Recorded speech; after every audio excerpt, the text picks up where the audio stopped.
Now, before I move on to the next topic, I need to distinguish between independent samples and dependent samples.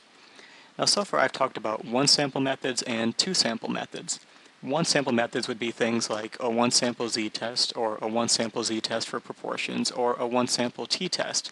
In each of these tests, one sample was being compared to a known population value. Now, we're going to be doing two-sample methods. Here, we're going to be taking one sample and comparing it to another sample. So here are two samples. We have sample A and sample B. These samples are independent of one another if members of one sample are unrelated to members of the other sample. And these samples are dependent if members of one sample are related to members of the other sample. So first of all, imagine this. Let's say we just took a random person and put them into sample A, and they got a score of 5.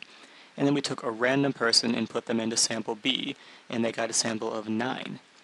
Sample A and sample B are independent because members of each are unrelated. Like just because there's someone in sample B who got a 9, it's not in any way affected by the person who got a 5 in sample A. They were just randomly placed in there and they have no effect on one another. This will be easier to understand if I show you an example of a dependent sample.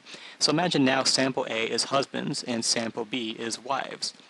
So we have this 5 for husband, the first husband in sample A. Now, in order for this 9 to be here, we can't just pick any random person, any independent value. We have to pick the wife that is associated with that husband. The person that we put into that spot depends on the person we put into that spot in the other sample. That's why they are dependent samples.